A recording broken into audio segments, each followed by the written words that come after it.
And shifting gears now to the Justice Department. They are now planning to interview Ghislaine Maxwell following outrage from some MAGA supporters over the Jeffrey Epstein investigation.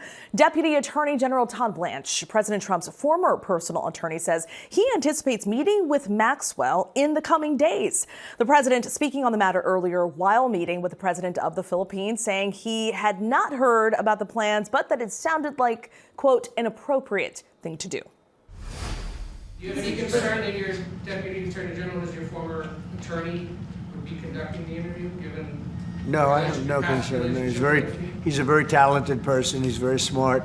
I didn't know that they were going to do it. I don't really follow that too much. It's sort of a witch hunt, just a continuation of the witch hunt. Despite the president's witch hunt claims, some Republicans on Capitol Hill have voted to subpoena Maxwell.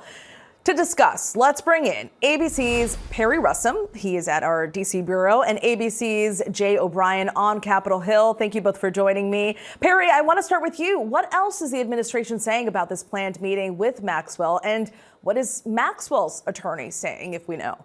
Yeah, the DOJ says this meeting could be happening in the next few days, in the coming days. So we're talking about a pretty short window of us finding out about this to this meeting possibly happening. As you mentioned, the Deputy Attorney General Todd Blanche, who is Trump's former personal attorney representing him in a number of cases leading up to the 2024 election. He is the one that should be meeting with Maxwell.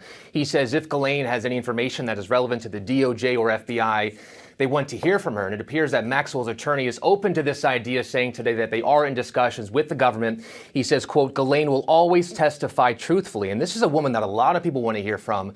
We heard from Epstein's former attorney over the weekend on Fox News, calling Ghislaine the Rosetta Stone of information, saying basically she knows everything. And it appears some members of Congress also want to hear from her.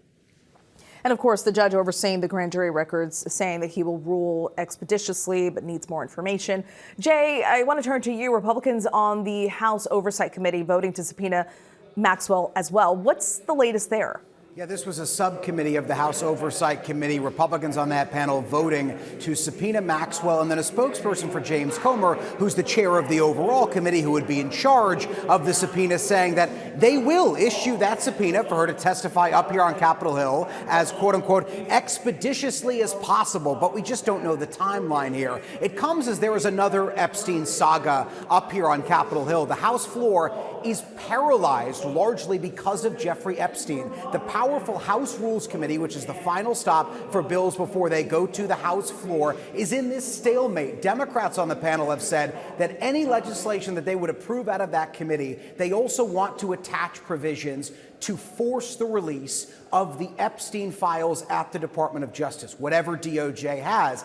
And it would force, if they were to call that vote in committee, Republicans on that panel to have to take a hard vote, whether deciding to side with President Trump, who has said that he wants the party to move on, or side with the base, the MAGA base, who have said they want to see more out of this administration on the Epstein case. So what Mike Johnson chose to do was cancel House votes from Thursday onwards and say that after Wednesday, they're not going to take up any legislative business to try to sidestep this Epstein matter. And it just goes to show that there are hardliners in the party at loggerheads right now with the administration. They want to see more action out of the Jeffrey Epstein case, and they're paralyzing the House floor as Republicans try to figure out how to navigate that saga.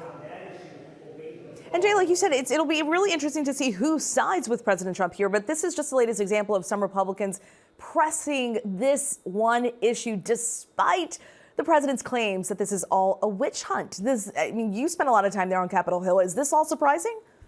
Exactly right. I mean, there's one Republican, for example, Thomas Massie, who's long been a thorn in the administration's side, who has made it clear he's going to join with Democrats like Ro Khanna of California and a handful of hardline Republicans, he said, who he has the support of, and what we assume to be a big bulk of Democrats, and try to force a vote on the House floor to compel the release of the Epstein files. Now, it looks like that vote, just because of the timing of the House, won't come until the fall, but Epstein isn't swayed by the president's, or rather Massie isn't swayed by the president saying, move on from this Epstein matter. Here's a little bit more of what he told me when I talked to him earlier.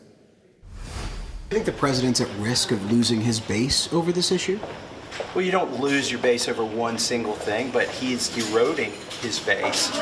More importantly, if we don't take the right side of this issue, it's going to cost us votes in the midterms. So again, saying that the president is losing in drips and drabs the support of some in the MAGA base here. And from the lawmakers we've talked to, every day that there isn't some kind of action, they will say privately they feel that they will only feel more and more pressure out of that MAGA base. Thank you so much for that, Jay. And Perry, while pressed about the Epstein case today, the president shifted to slamming Democrats and former President Obama on something unrelated, right? And now the former president's team is responding? Yeah, Stephanie, it was mid-answer talking about Ghislaine Maxwell when President Trump made these unfounded allegations about President Obama in the 2016 election. And we are now hearing from a spokesperson for the former president who calls the claims outrageous. He says these bizarre allegations are ridiculous and a weak attempt at distraction, Stephanie. All right. Perry and Jay, thank you so much for joining us here on ABC News Live Reports.